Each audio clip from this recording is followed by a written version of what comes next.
Good morning. This is Dylan Jovine with Behind the Markets. Happy Thursday. Today is Thursday, February 19th, and today is webinar day at 1 o'clock. I hope you join us. It's going to be very, very exciting. We're going to be talking about the crisis facing AI data centers. And, it really dovetails well with this new note out from TS Lombard analyst Rory Green, who's their Asia analyst, very shrewd observer. And he's very close to that. And he just came back from China.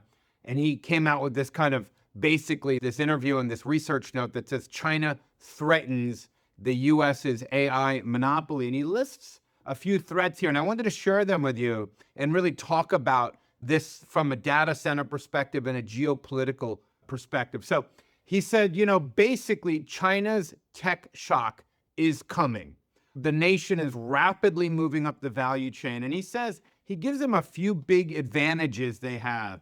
First of all, state-backed cost efficiency. This is a communist dictatorship. So they're really basically able to push massive state resources behind something. And remember, we always talk about, back in the 20s, there was a little communist party in America, and they used to think that communism was great because Stalin would keep doing these 5-year plans. And they were like, oh my God, it's great. Look how much progress they're making. Remember, in the short term, communism and a dictatorship can work well. You could do a 5-year plan and push things. In the long term, we know that it doesn't allocate capital efficiently. Communism is terrible in the long term, much better in short-term bursts, and AI is one of those short-term burst scenarios. So he says that they're really scaling their domestic hardware.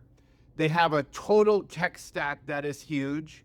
And, Google DeepMind CEO recently admitted that Chinese AI models are probably only a matter of months behind ours already, which, is really kind of crazy. But one of the biggest areas is in electricity, in power demand. This is a serious advantage. Even if China's chips, their Huawei chips were as good as NVIDIA's, even if their software models were as good as our software models, OpenAI, Gemini, Anthropic, Claude, even if they have a massive advantage in power, okay? This is crazy. They are building power capacity at a rate unmatched by any other country. Some facts for you I have. China already generates roughly 2 times more electricity than the United States does annually. In recent years, China has added more power generation capacity every year than some developed countries. This ensures that as AI models get hungrier and consume more power, they can handle this without the bottlenecks that are facing US data centers. Remember something. Power hookups can last years. We talked about this yesterday, Santa Clara. There's a brand new data center that's not even plugged in yet. They spent all this money to build it. It's not even plugged in. Also, price difference. Industrial tech hubs, because they're subsidized by the Chinese government, they often pay significantly less per kilowatt hour compared to US hubs. So, they have a lot of subsidy. And, I just asked AI for a breakdown of the differences between these two. And, look, grid capacity, US is facing strained grid capacity. Data centers face long wait times. China, rapidly expanded, surplus capacity. They have extra. Transmission, they move around pretty quickly. Over there, they have these super grids, which move power efficiently from region to region. Here, we have more of a fragmented state-by-state, power-by-power situation. And more importantly, so they have abundant, cheap power and infrastructure. Our primary advantage is we have the chips, they have the power, but they're moving up the chip value chain. So basically, what you're watching here is 2 strategies unfold. You have that Stalin communist short-term 5-year plan strategy where China says, we're going to do this over 5 years and just get good at this.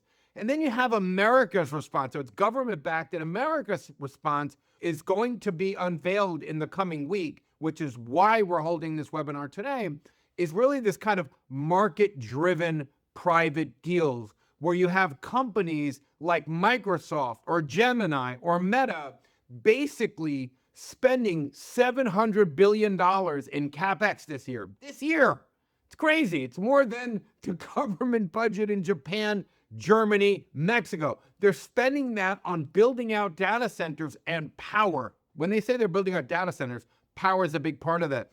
So it is basically our Magnificent Seven versus China. It's crazy, really. It's our tech industry versus China. The big problem in the United States has been regulation. So our tech industry was fighting with one arm tied behind its back, waiting to get on a grid, Now, what Trump is doing is really unleashing that regulation so our tech industry can fight. Really, you talk about Muhammad Ali style over here. Now our tech industry can actually fight.